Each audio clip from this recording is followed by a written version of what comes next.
don't even know who the star of this episode was.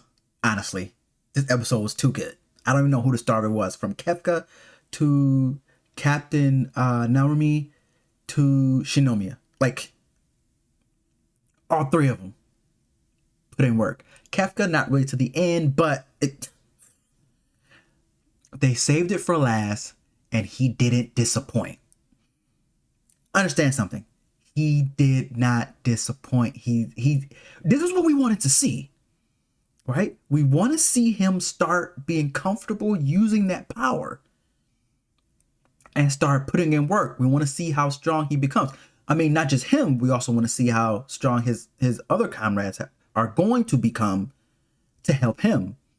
Reno, Shinomiya, now they're in, Squadron or Division 1, the strongest division. And we see Captain Naomi, like, he puts in work as well, living up to that name, the strongest division. So listen, when he transforms, like, all the fear and everything that he had it seemed like it was gone. Look at this. Like, come on. Like, look at this shot. Like, he made light work out of Kaiju No.9. Now, is Kaiju No.9 at full power? We don't know. Right? Him splitting between two of himself, one fighting the captain, one fighting them. Who knows? Right? We don't know for certain. But Kaiju No.8 made light work of them. Just, again, light work. Now, the way it ends off, I mean, we don't necessarily know if Kaiju 9 is dead, right? We don't know that. But I mean, like, come on. This is what we wanted to see, or at least me. I wanted to see him start being comfortable in using that power and seeing what he can do.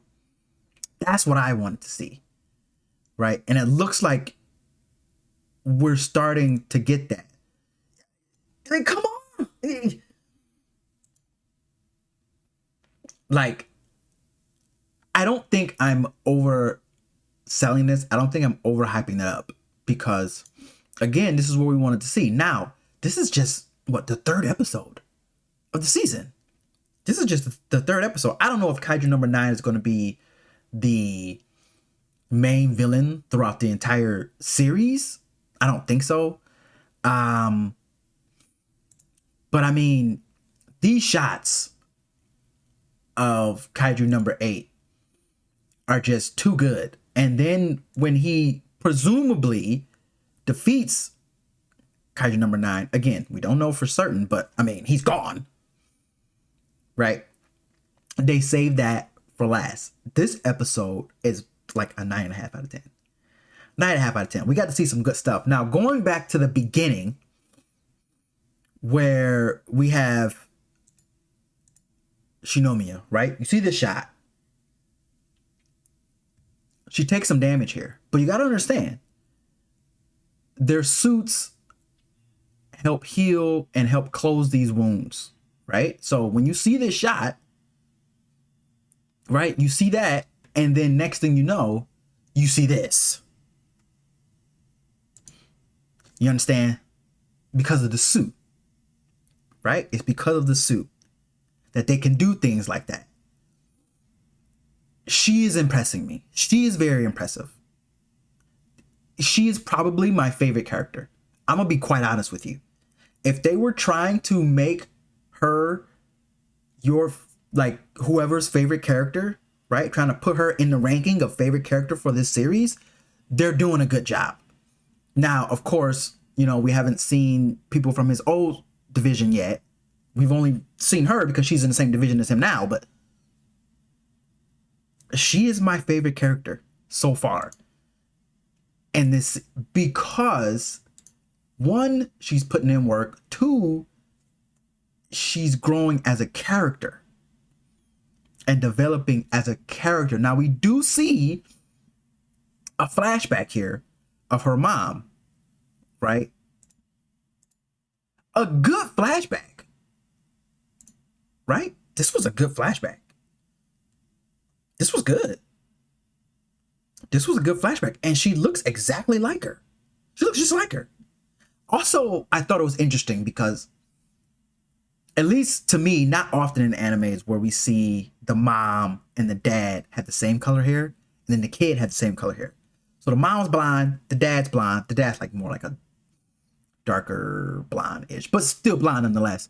And now she's blonde. She looks exactly like her mom. Exactly like her mom. And obviously we knew how this flashback was going to go, right? Her mom did end up, dying. Unfortunate as that may be, that is the resolve that Shinomiya has to get stronger and protect people, right? Her mom, which we get that flashback in this episode, and it was beautifully done. It was beautifully done. Now, if we move on to another scene where she, listen,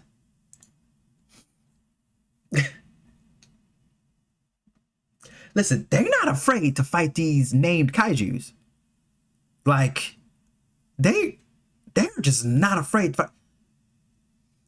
Right? And we see one of her axe techniques. Stop it. Stop it. Stop it. Like, come on. And that's another thing I like about this series, that they are not afraid. Well, Kefka was, right? That's why he couldn't transform. But you see what I'm saying? Like the named kaiju are presumably the strongest kaiju here. If they're named, they're powerful. And they are just no fucks. They just, right? Like, no fear in these people that are fighting them, ready to give it all, and whatever happens, happens, right? Shinomiya is a beast. Okay? Good character. She's putting in work. I like her. My favorite character so far. My favorite character. A little annoying in the first season when you first meet her, because obviously, but now that's completely changed. That's completely changed. Beautifully done. Beautifully done. Now we go to another guy who, interesting. We find out some interesting information here about the captain of Squad 1. Now, right here, I was like, oh shit, there's no way they're killing him off. Okay, there's just no way they're gonna kill him off. There's no way. Right? No way they're killing him off. They don't kill him off here. There's no way to kill him off, But I suppose they could have, because that was a huge blast there. And then we get some insight.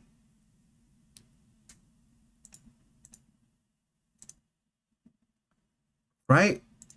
We get some, look at this.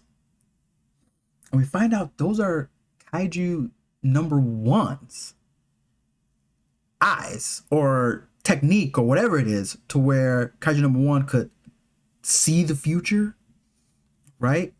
Based off of movements and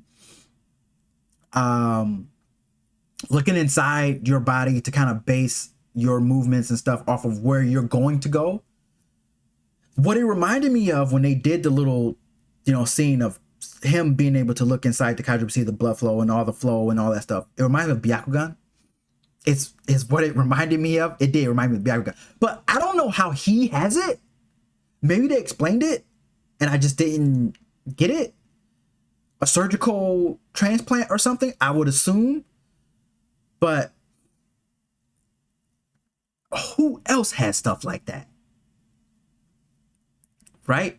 So I was wondering why he didn't have like a kaiju weapon. Right? And that division is considered the strongest, and he doesn't have a kaiju weapon because he has a kaiju ability. Now it makes sense. Because I was wondering, I was like, he doesn't have a kaiju weapon, but they're still considered the strongest division, but he has a kaiju ability, right? Let me see if I can get a shot here of like this. This is what it looks like to him when, you know, he has his eyes up here. This is what it looks like to him, right? And it looks sick. Now I understand why he is considered the strongest in the division. He is number one in the defense force. He is number one. Now I see. Now I get it. And he put in work. He put in work. Last thing I want to show is, I mean, listen, Kefka was getting pieced up before he transformed. I mean, look at this. I mean, my God, look at the angle he's in. Like, he was just getting wrecked. Oh my God. But when he transformed, it was peak. I mean, it's a 9.5 episode for me. 9.5 episode for me. 9.5 episodes. Too good. It was too good. I got nothing else to say. Let me know what you guys think in the comment section below. Did you like this episode? Did you not like this episode? How are you feeling about the season so far? I think it's going fantastic. I think this season is starting off extremely strong. Extremely strong. It's starting off really strong. Do you think Kaiju number 9 is dead? I don't, but I hope he's not the villain throughout the whole series, right? Because that would get tiring. I hope he's not like the main villain throughout the whole series. But I don't think he's dead. What do you think about, again, what do you think about this episode? Let me know in the comment section below. No spoilers, okay? I know some of you have read the manga and don't spoil it. Just what you think of the episode, and what do you think about Kaiju number 8 Kefka finally transforming and starting to, you know, embrace that power, right? And Shinomiya going from how she was a little annoying in the first season when you first meet her to like now, where like you can't not like her, right? And the reason why captain of the first division is considered the strongest. Let me know in the comment section below. That's all I have for this one. Till next time, keep on keeping on.